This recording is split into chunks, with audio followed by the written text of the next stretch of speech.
How you doing? Bree here with Ginger in the Desert Creations. Today I am going to do a wandering straight pour in purples and bluey greens. Let's go paint!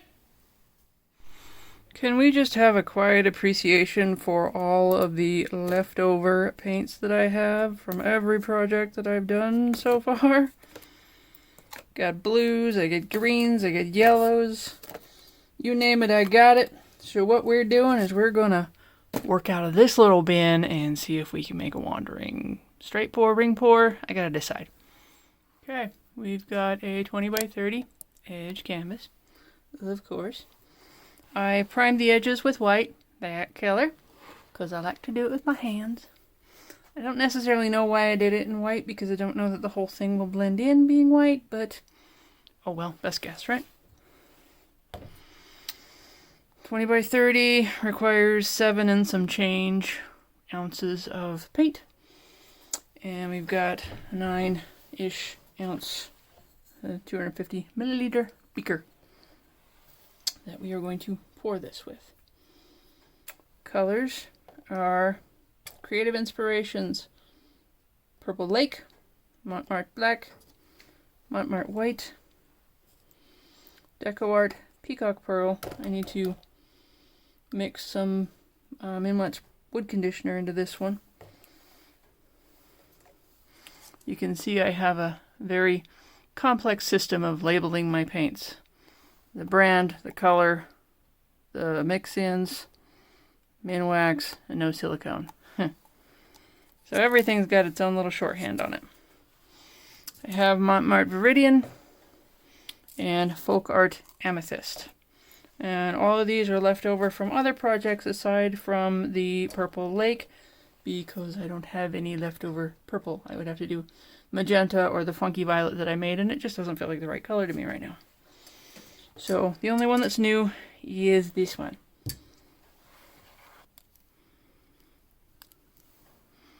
Paints are pretty thick, if you can see that.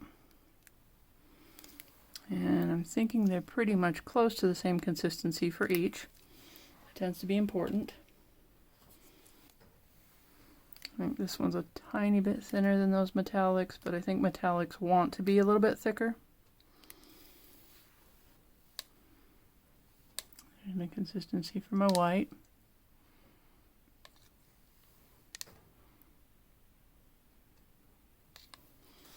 I am not sure if this black has a little bit of silicone in it, because I combined 2 containers that I found that had black, a really old one that had a little bit of black in it, and this one that had, well, just a little bit less black than this in it.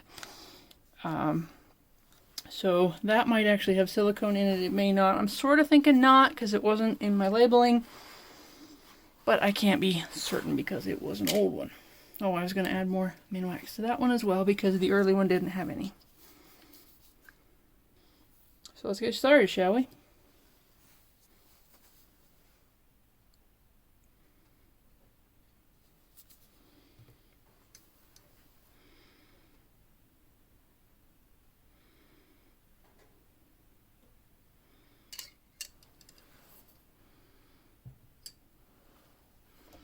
It already looks like that's doing a little bit in the cup. You can see little patterns on the top. So that's always promising. Touch of the peacock on top of that.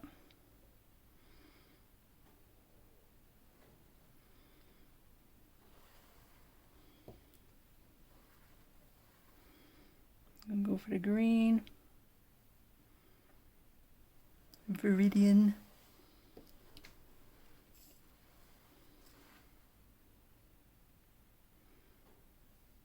Amethyst.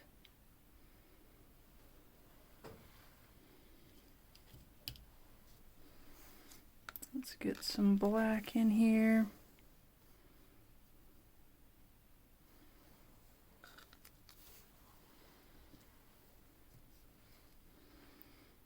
And some white.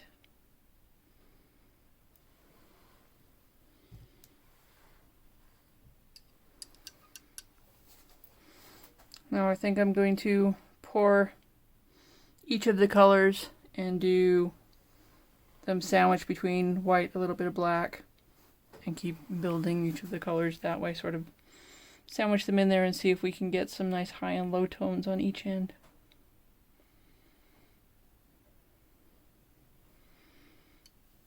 So the purple and drizzle. That's a hefty drizzle, kind of blopped in the middle there. And we've already got the black, so I will put this on top of that black, and then I will put white on top of that.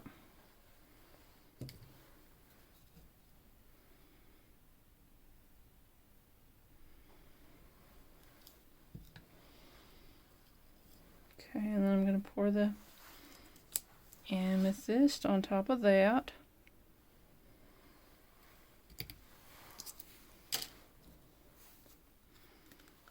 And drizzle the black. Have to be careful with the black because it takes over. Now we've got pearl. Love that peacock pearl. Want white on top of that. Nice dollop of white.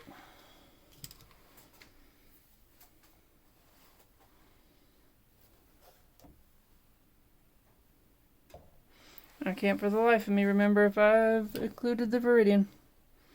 So I guess that means we're going to get more, or we're going to start out of order. We're okay with that. Okay. And that was on top of white, so we're going to drizzle the black.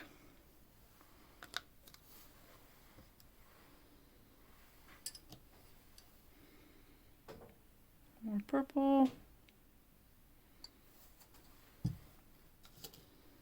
White on top.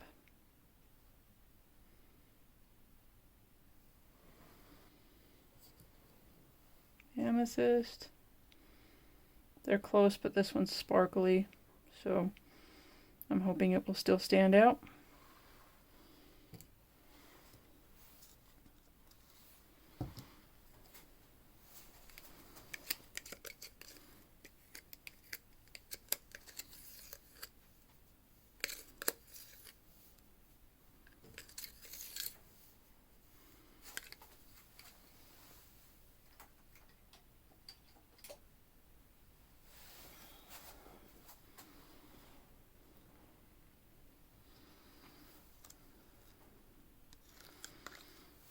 Black drizzle, or black blop, I guess.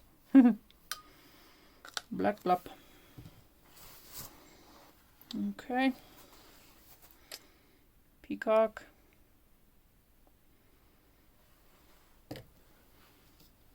White.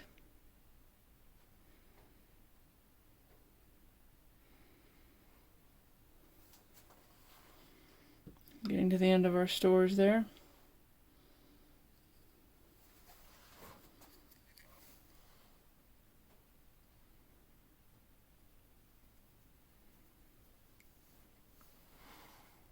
Veridian.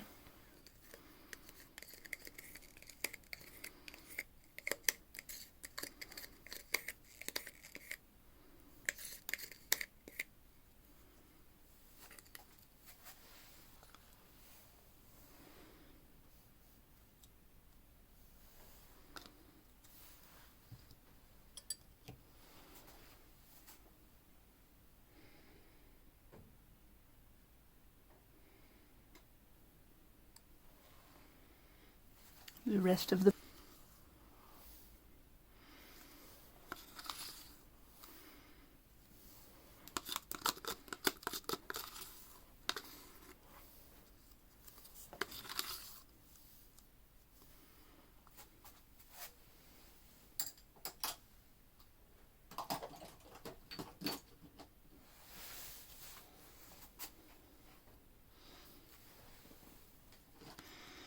and we will just finish off with the black.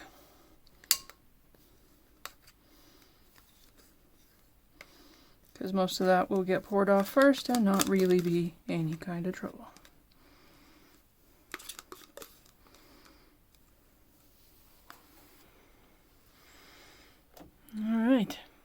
Let's pour this sucker.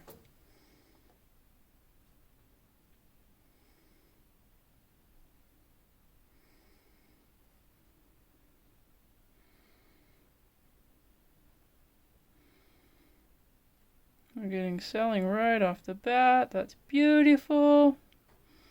Coming up around the side.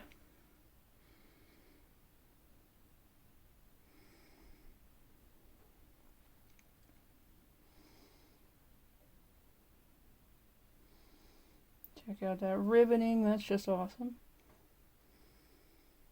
And here comes that leftover, that white signaling the end of our cup. Dare we kiss it with fire? We want to see what happens.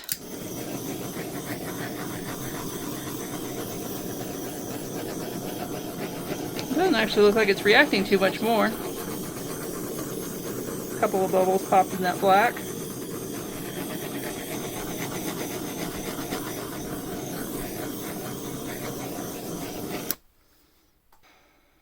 I'm going to start with a pull.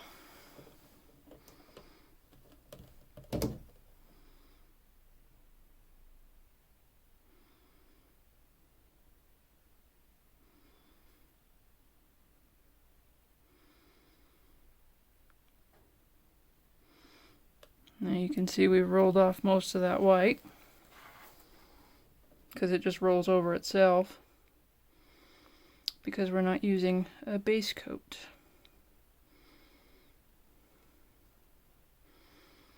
There is so much crazy going on in here. I actually want to try to not lose some of that. So what I'm going to do... what am I going to do? I've actually got this leftover 8:1 ultramarine blue mixture. And I'm just going to use it. Actually, I'm going to thin it and use it to allow the paint to glide instead of rolling over so that we save some of this that's going on because I like it.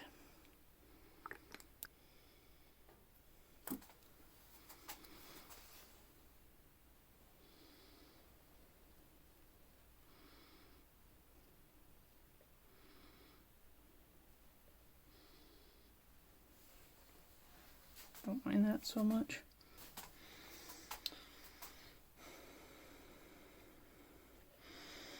I'm just going to spread it with nature's palette knife.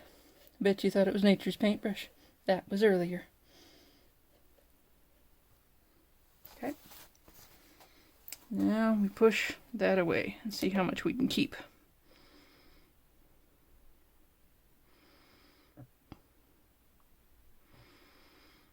And we see how that's gliding instead of rolling over itself like it was earlier. This is so crazy busy.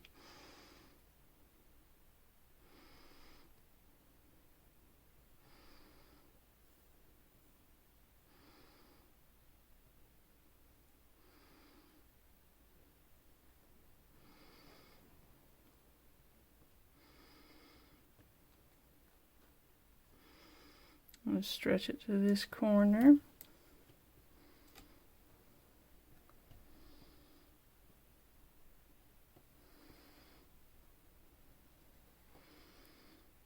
Ooh.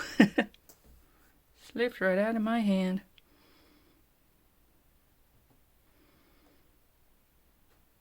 Okay. There we go, off that edge. This almost has a graffiti quality to it. That's really cool. I like it. We're just going to push down this way. We're going to get rid of that big old block of black at the bottom. And kind of just push it all to the corner.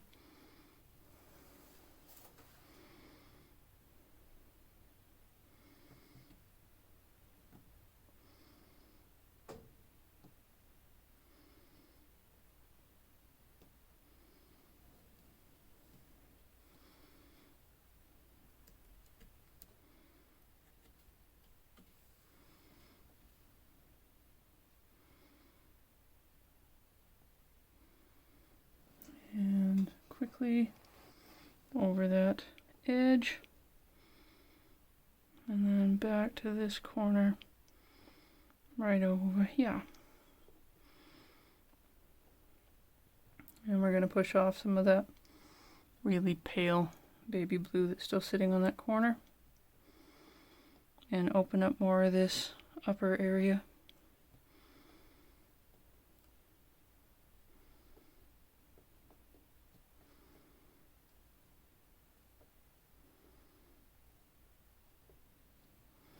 Alright, gone over that edge. Let's just look at what we done here. I think I've got a little bit too much of the Peacock. Maybe it's Veridian. Yeah, it's the Veridian. It's got a bit of Peacock in there. But I think I got a little bit too much sitting up here by my thumb. I want to try to push it off, but kind of preserve that a little bit. Open this up more because I got some of that lightning stuff going on down here. And I do love that lacy lightning look. Try saying that 5 times fast. I love these multicolored bubbles. Those are so freaking cool.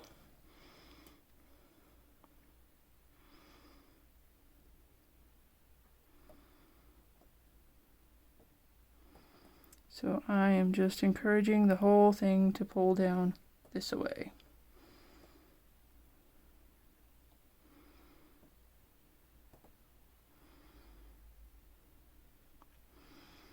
And there is still probably a medium amount of paint to be able to get this to happen. I am messing up the lines a little bit. Well, let's say changing the lines a bit. Can't really mess it up too badly. Well, I suppose let's just shut up, shall we? Don't say crap, you'll get yourself in trouble. I don't know if there are studio gods like there are lab gods that bite you when you say everything is fine.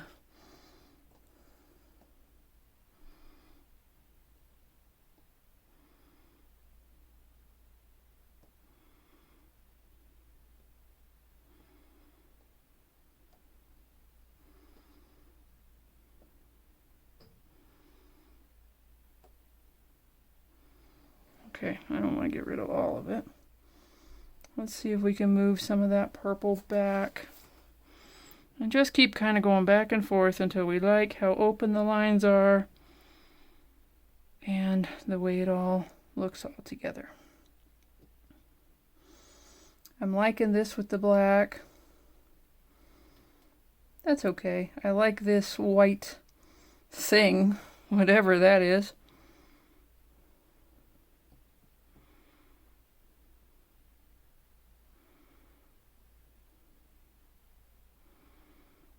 The bubbles are still there. We just kind of need to stretch them out. So I'm working on pushing back this way. We are getting less paint because you can see the weight of the paint is about here right now. And it's slowly gliding, and I really shouldn't hazard putting my hand over it like that. But I didn't drip, so I got lucky.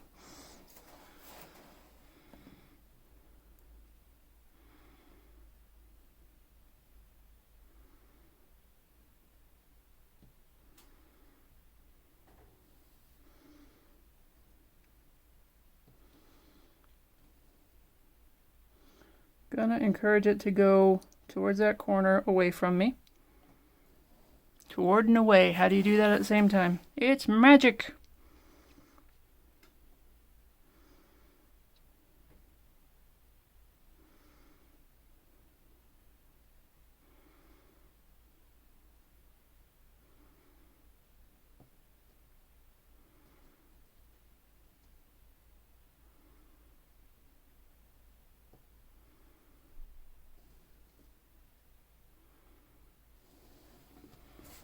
I'm going to roll back this way, keep that lacing open. This lacing here, that white lacing that you may not actually be able to see. Hang on, I'll get there. There we go, you see that white lacing? right there.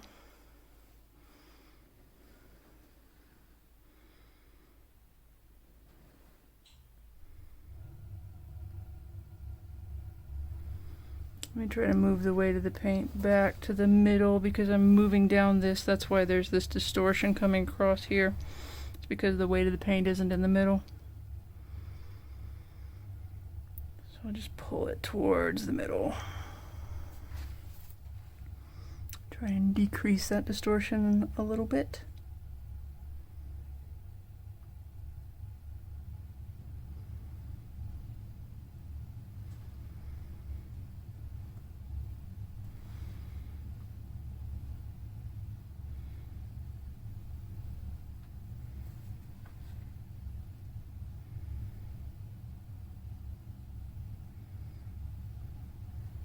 Okay, and the weight of the paint is pretty much here now.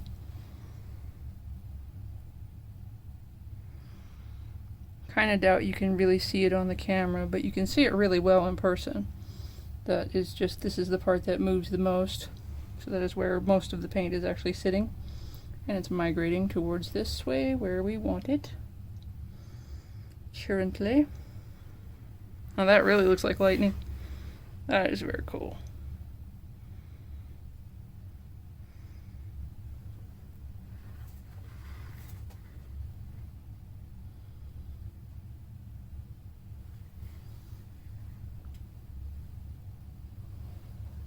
Now I'm going to push towards that corner because I've decided that I now like that the least, even though I was kind of favoring that corner. It doesn't fit as much with the rest of it. We're about the point that we could stop if we want to. Yes, we're in this together.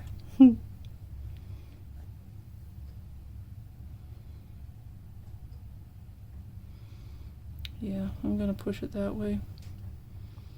Let some of that go. You can probably see it better than I can at this point because of this angle.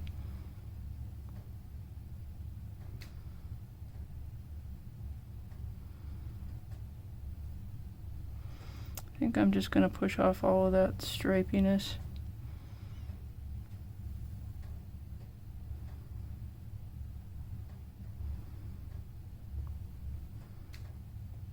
Actually, let's take a look at it.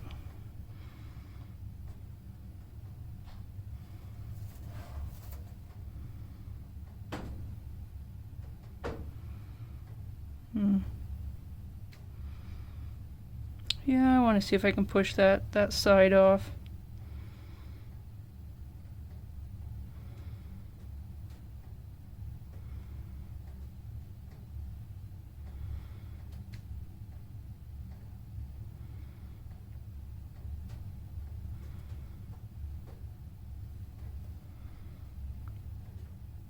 Just the very corner. Now, I do want to give this a little attention with my finger. Sort of take a look at the corners and make sure they're covered nicely. Yep. Needs a little attention right there.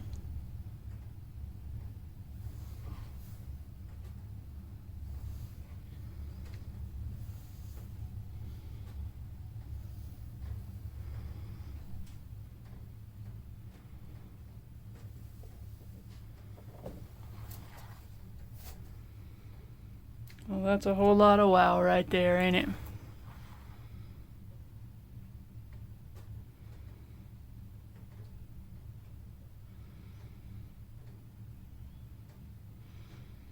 It's crazy busy, and I don't know that it has a great focal point. I do like this stuff, but sort of one of those things that looks like it should be a background for something just because it's so damn busy.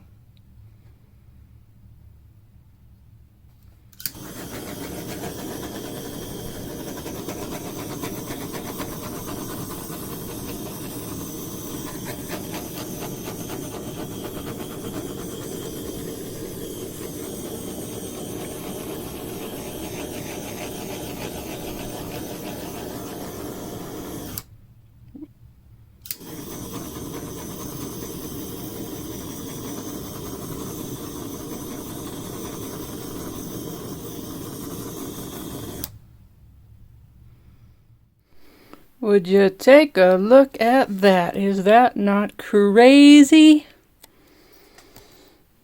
I love all this that's happening over here. That lacing is mad. It goes all the way up here.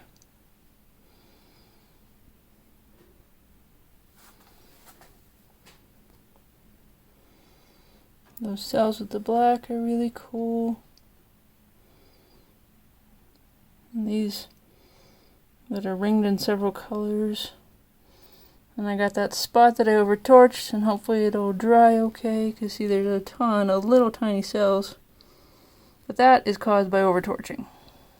And that's unfortunate. You also really can't see where I plucked out that blobby too much, so that's nice that that's blended in. And then we got our light corner up here. I don't even know how I'm gonna hang this thing when it dries. It's just crazy. Crazy and I like it. Come back when it's dry. Here we are, the dried result of what I am calling punk rock. But I'm slightly tempted to call it Where's Watermelon? Because if you look right over here, where'd it go? Why can't I find it? See, where's watermelon? There it is! There it is, right there. That is a watermelon slice. Tell me that ain't a watermelon slice. And that just happened at random. So, where's watermelon? Now, I want to call this one punk rock because when I saw it, it sort of looked like it resembled a mohawk being hit by some weird plasma electrical storm, which I think is just kind of awesome. But let's get a closer look, aside from the watermelon, at this thing here. Here we go, my little overtorch spot there that blends in a little better now. The bright corner. All that plasma looking stuff and the nice lines. The strangely pink and green, even though it's blue, green, and purple. And also, don't mind me turning you here, but if you look at this, that sort of looks to me like a ghost horse, which is interesting too. And there's all kinds of weird stuff in here with eyes if you really get close, especially right in this area. But I kind of love, wait, turning again, oh my goodness, turning again. I kind of love that little watermelon. Where's watermelon?